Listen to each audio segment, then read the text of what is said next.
Hello, and welcome to my 2-year anniversary comic. Today, I'm remaking my first comic again, mainly because, I like to think that, I did this last year, and so this year I guess I can do it again, where this is just my yearly anniversary. I remake my first comic again. Mainly, I think that's a good idea. The main reason why is because my style changes each year, and, I want to reflect that by, how far I've come, the transformation, blah, blah, blah. So that's how I'm gonna be showing it, I guess. If my style doesn't change in, future years, then I guess I'll just remake a different comic. But, my style did change, so, for comics at least. So I'm doing this. As it is the yearly year tradition, a proud 2-year anniversary. But as the fact that it is, I guess, my tradition now. God, I'm almost 17. That is a scary thought. Being an adult is a scary thing when, I think about it, because, then I have to provide money and food and all that shit for myself. I have to get a job, and that's a lot of work. My dream is to be able to make manga, something like the Ichiro Oda, who created One Piece, which I fell in love with this year, actually almost exactly a year ago. It was if this comes out on the 30th, and so I made it a few days after that, basically. I started reading it a few days after I released that comic last year, so this is... Yeah, and then I fell in love with it, and I caught up with it a few months ago after reading it throughout the school year and such, and I really love it. I don't really watch anime or read manga that much. I want to, though, because my dream since I was 12 has been to create manga for a living for Shonen Jump, because I fell in love with Naruto and all this other stuff, and talking about with Jessica when she was alive, and having all this fun stuff. But, so, and then, she really liked One Piece, I really liked Naruto. I didn't see One Piece, though, that was the thing. But, I finally started reading it, I fell in love with it, and I definitely like it more than Naruto. Not saying I dislike Naruto, but I feel after the time skip, it just kind of got, Be honest, Sasuke lost all likability. I just felt kind of a bit less charming or something, and then the ending, besides the climactic battle, was meh. But One Piece I fell in love with. I don't feel at any point besides maybe Skypiea it got bad, but that's not what I'm here to talk about. What I'm here to talk about is the fact that it's my 2-year anniversary, and I grew as a person. I had a girlfriend for half a year, and then I broke up with her because I just wasn't happy in the relationship. That's the best I can give you.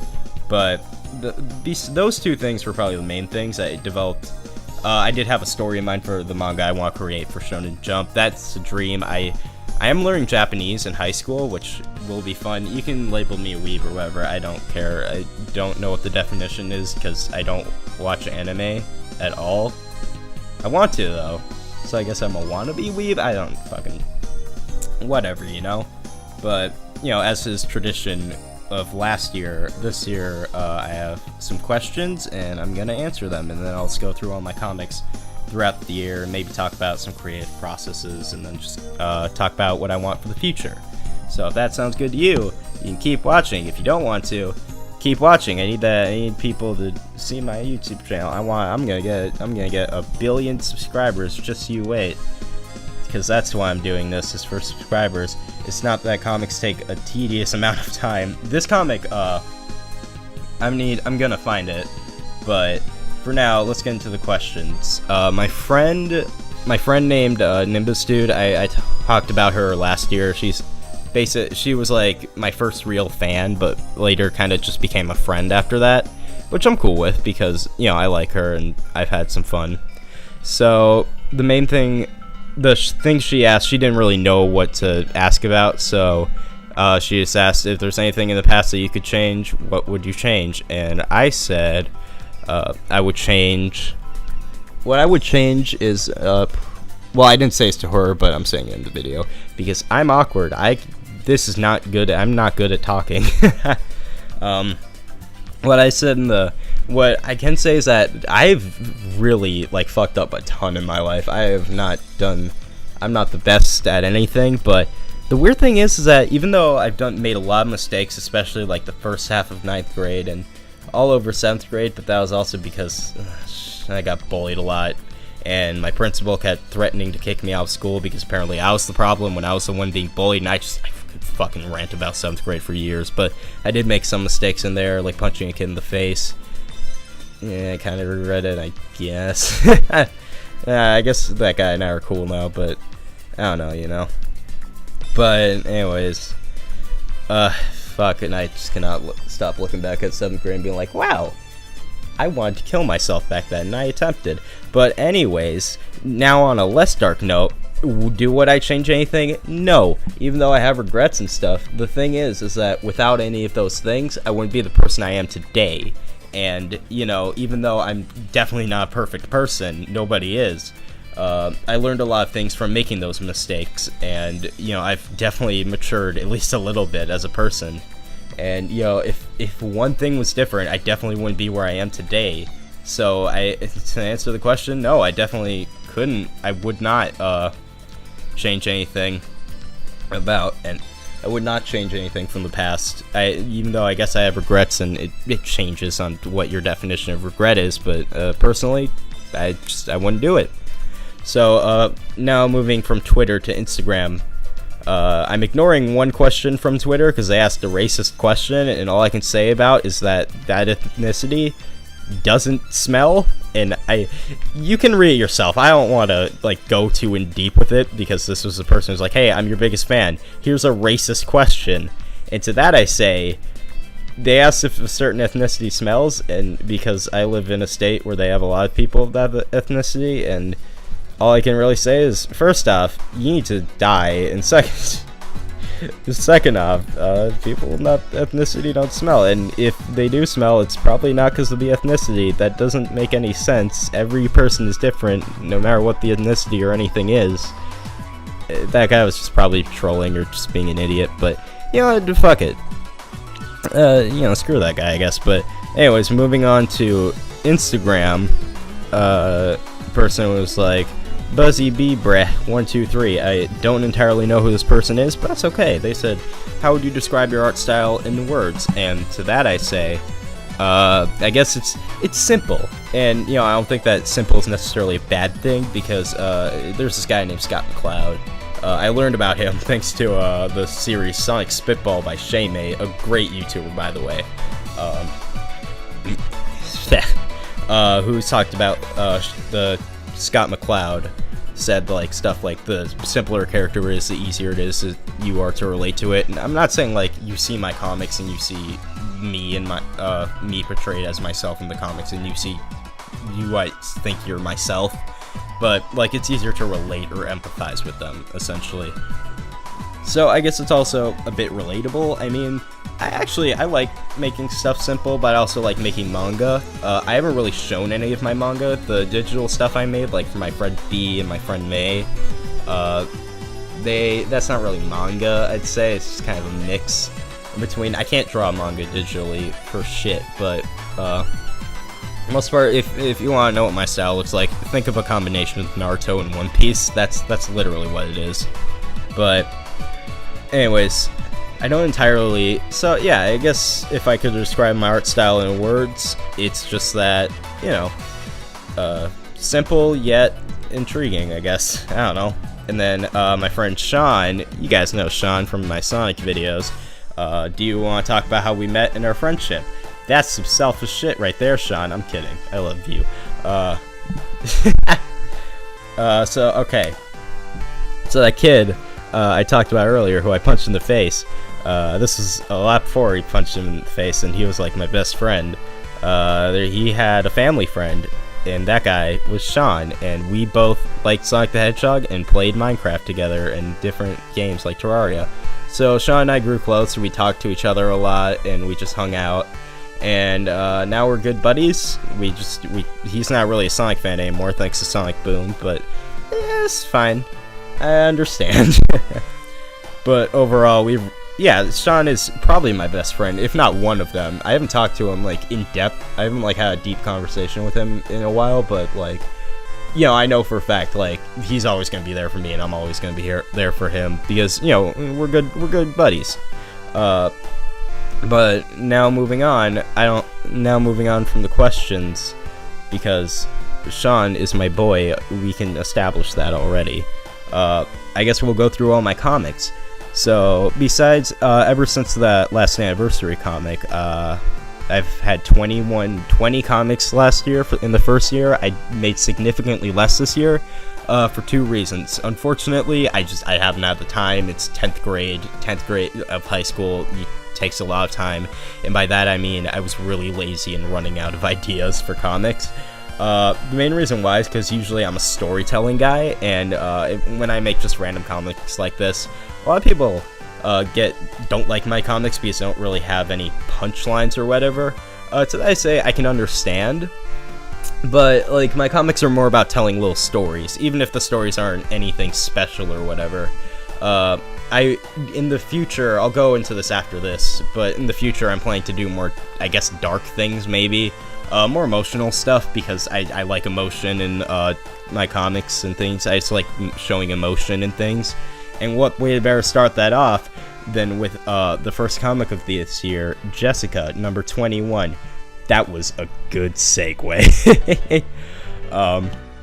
This comic, so far, this is definitely my favorite comic I've made, and if I'm gonna remake another different comic next year, if my style doesn't change, it'll definitely be this one. This comic means a lot to me. Not only do I think it's the best aesthetically, you know, it means a lot to me because this is all a true story. Jessica was a real person. She was like my age. She was a little bit younger when I was born, September 7th. She was born on Halloween, both in 2001. So, but it was weird. Even though that was a thing, she was like an older sister to me. She always like guided me. She was the reason I was always kind of an artist, but she was the reason I really got big into art. And, you know, when I was 11, almost 12, she died in a car accident, and that was sad. But, you know, I guess I have to just kind of say, well, she did change my life a lot, and, you know, if you remember, I talked about this last year, Zevo, the precursor to this, who actually made some animations about this year. I'll put a link in the description for the animation I made, voice of Jessica being voiced by my friend Lily. You know, we made that series together, and it's a series that I hold really near and dear to my heart. It's just about a stick man, I guess a cat, and a green monster, which is definitely not inspired by a creeper from Minecraft. That's a dumb misconception. It wasn't, yeah. Alright, but yeah, this is definitely my favorite comic, and I really hope I can make something as good as this comic again. So we're starting the year off strong? Hell yeah. So now we're going back to the whole just Jossie of leaving last year because we had a falling out, so I made her leave in my comics, and this continues off of that. This next comic, number 22, Voices. And so my phone's not loading, this is great. In number 22, it's just me having a conversation with like a disembodied voice. This was kind of planned out when Jossie left, because I was like, oh, I need another companion character for Zach or me, because it's not as fun if there's just kind of one guy doing stuff.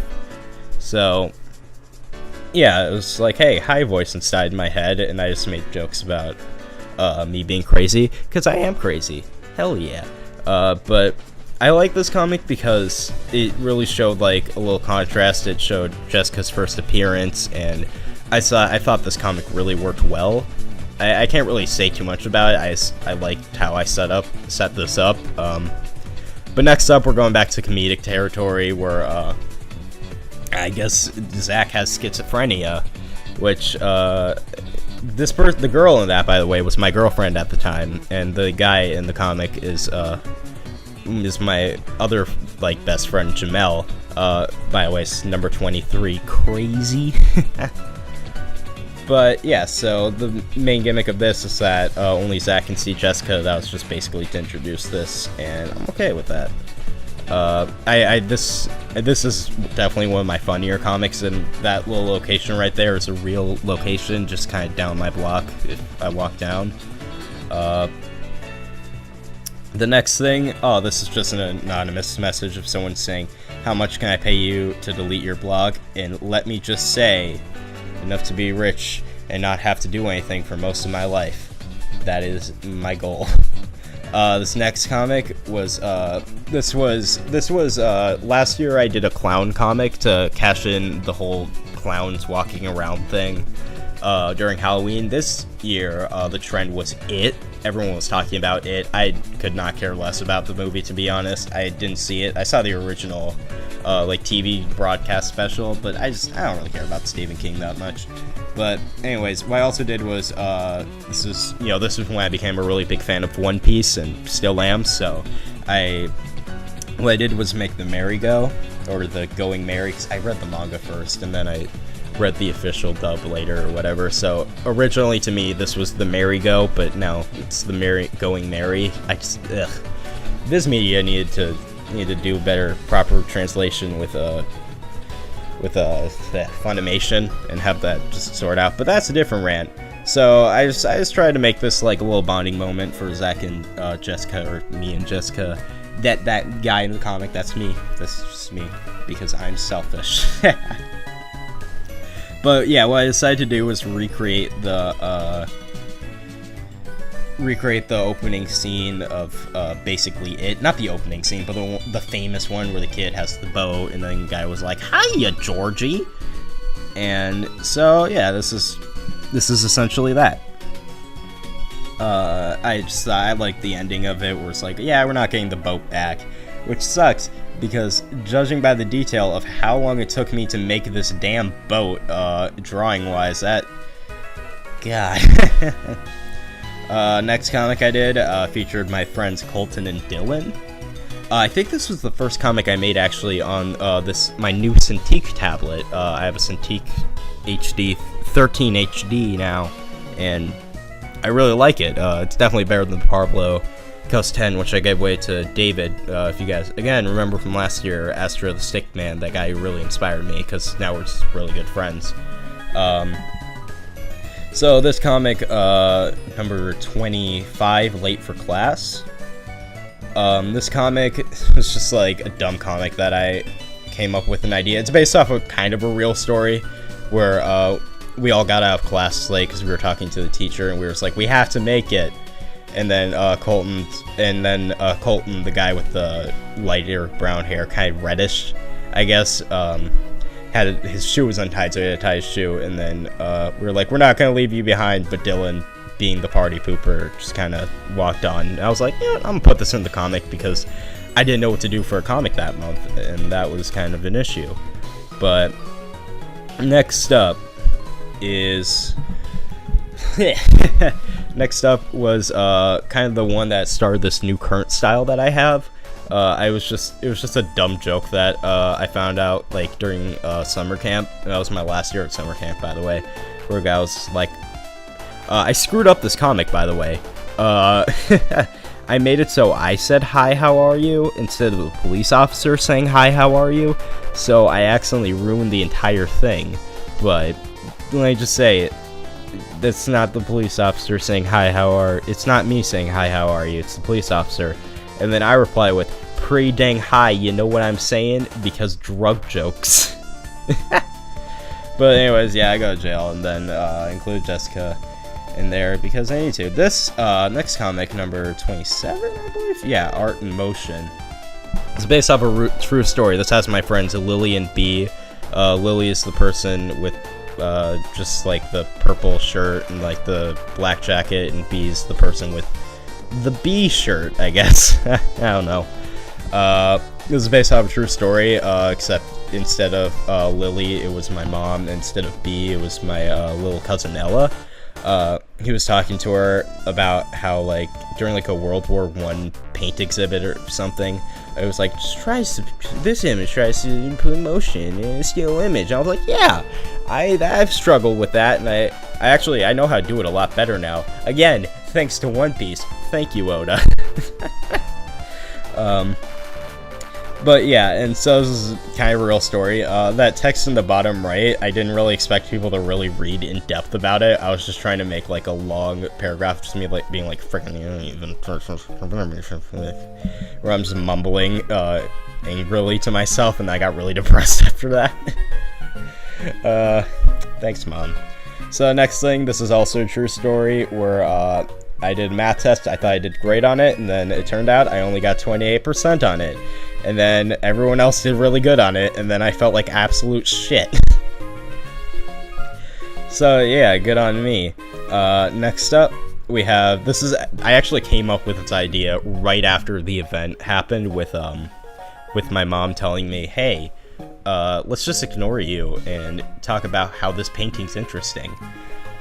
So this idea came out right after, and then the ending 2 panels, I always wanted to make like kind of emotional stuff, but I didn't know if my platform was the right thing to do with it, and I felt like this was kind of a drastic change, so I added the last 2 panels, which was like, sheesh, that's edgy, and I just kind of explained I wanted to make something. Yeah, if you ever seen BoJack Horseman, I kind of want to make something like that, where it's still really funny, but it's also very emotional, and you know, you think differently from it. Next up is a comic that I did about hookups. I was on a cruise ship for spring break because I got them rich grandparents. Me, myself, I'm not rich, and I guess my grandparents aren't really rich, but they have enough money to put me and them and my mom and on a cruise ship together with 2 rooms, so yeah.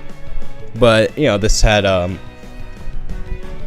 is just talking about hookups, because on the cruise ship I met a lot of great people, good friends. The guy in there, his name's Liam. He was probably the best friend I had on this ship. He was 2 years older than me, but he was a good dude. He was kind of like the group leader, sort of, where he was kind of everyone's friend.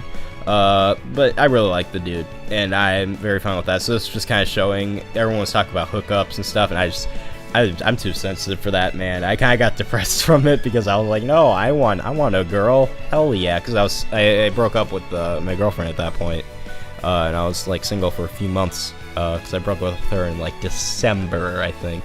Yeah.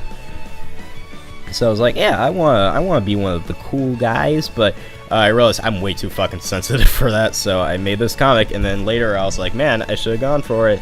So this comic just represents that. Next up is, I realized that I hadn't been putting Jessica in my comics enough, so this is, I haven't been reading all the names, but number 31, Jessica's Problem, where it's just talking about Jessica saying, hey, why haven't I been in comics? I'm supposed to be one of the main characters, and then I made a meta joke, if I'm using that word correctly, which I'm probably not, about me saying, we don't have any fans, because I got like 2, and I'm proud of that. And then I got like 1 in DeviantArt, 1 on Twitter, and everyone on Instagram are just my friends. So yeah, and I'm cool with that. But so the person on Twitter, which was just Nimbus Dude again, she was like, hey, or Watermelon Dude was her Twitter for a while. She was like, hey, I'm here. And I was like, yes, you are, and I appreciate you. And then the person on DeviantArt was just like, oh my god, Jessica's back, I love her. And then I was happy, because I wanted everyone to love Jessica, just like I did, because she was like my sister. It's weird, she was younger than me by like a month, but she was like an older sister to me. But anyways, next up, we have the last comic of this year, which was just a dumb idea I had when I was just, how are you day? I'm eating chicken nuggets. It was just a dumb idea I had. I was making chicken nuggets one day, like a few days before I actually finished this comic. Actually, like a week before I finished this comic. And then I accidentally undercooked them and ate them raw. I didn't put that in the comic, because during the time I was cooking them, I just kind of came up with this idea, and I was like, you know what? This is amazing. This is easily my dumbest comic, but it's also kind of my greatest comic, because I find it funny. A little piece of trivia. This comic, actually, I made this comic after the one that you're seeing me make right now. So, that's a thing. But anyways, that's all the comics for this year. I didn't make as many as last year. I made only like 12 or 13. This comic is number 32, so yeah, I make 12 comics this year, or 13 if you want to count the anniversary comic. and that's a lot less than 20 comics that I made last time. I will say these comics were definitely a lot more quality over quantity, but at the same time, there's no denying that I didn't do as much this year as I wanted to. And to that I say, I kind of, halfway through, I kind of had a creative burnout, and I do apologize for that, but, I'm trying to get stuff on track and, make these comics until I get my dream of working at Shonen Jump and making something even better than One Piece, which, I'm American, and even though I'm taking Japanese in high school, I can only read it, and not even, all of it. I can't read kanji, but I can read the, basically, alphabet of Japanese. I know a little bit of dialogue, but that's about it. So what's going forward? Basically, going forward, the main thing is I want to make a bit more, emotional, put a bit more emotion in my comics. That's the main thing. Oh yeah, by the way, I forgot to say this. This comic right here, a lot of people wish I posted comics more, and besides Creative Burnout, these comics take a long time to make. This one, according to the elapsed video time, took 7 hours, 1 minute, and 51 seconds. So, or just 7 hours and 2 minutes. But, if you want to be precise, 7 hours, 1 minute, and 51 seconds. This is what I took. So, yeah, 7 hours per, 8-panel comics, or I guess this one is 7, but there's one spread panel, so there's 8 panels. Yeah, so that's how long these things make, so it's not like, I remember when I was a fan of The Odd Ones Out, which now I'm just like, he's fine, but I just don't really care about his stuff anymore. He said he could probably post a comic every day if he had enough ideas. I am physically unable to do that, 7 hours in one day. One, I got ADHD, so I can't, work that long. I can work, an hour at a time, probably. That's kind of what I did for this comic. I worked, an hour at a time, for about a week or two. But yeah, so I'm not gonna be able to make that many comics. That's why I originally wanted to make a comic every 2 weeks, but now I've resorted to at least once a month. I wish I could do more, and maybe I could, but the main thing is, going forward, I want to make more emotional comics like BoJack Horseman, where it's it's funny, but there's a sad undertone or whatever, and all the ideas I've had are really dark, but come from a place of truth, so I don't really, my head is really fucked up, but they come from a place of truth, but I'm not sure if I want to go in these dark of directions and just ideas, but I don't know. We'll see where the future holds. I know for a fact my next comic isn't going to be that emotional, because I already know what I'm doing for my next comic, but, anyways, thank you guys a lot for the support. I've made a lot of friends through these comics, and I've gotten a decent amount of support for these comics. I mean, I'm not saying I have any sort of a fan base or whatever, but I do have a few fans who stuck around, and to them I say I really appreciate you guys, except for that racist one. You are not my fan. I refuse. But, anyways, from me to you, I really appreciate the support I've been given, and, I do want to make these comics for several years to come, at least all the way through high school, so I got at least 2 years left, for these comics, but, I have been having a lot of fun making these, and, I've definitely learned how to make digital art a lot better. It may not look like it, but from just the other arts I've been making, I have been learning to use Paint Tool Sai a bit better. Not to its fullest, not to the degree I wish I knew how to use it, but either way, I've been having a lot of fun with this, and we're going to around the 30-minute mark. So with that, thank you all so much for the support, and I will see you in the next year. By the way, a lot of people are saying you should make videos. I'm planning on a video. It's not gonna end well, but anyways, you can go in the description and see my scratch animation, and then I'll make another video, and it's gonna blow your fucking mind. Alright, goodbye, thank you. I pressed the wrong button. God, I ruined the ending.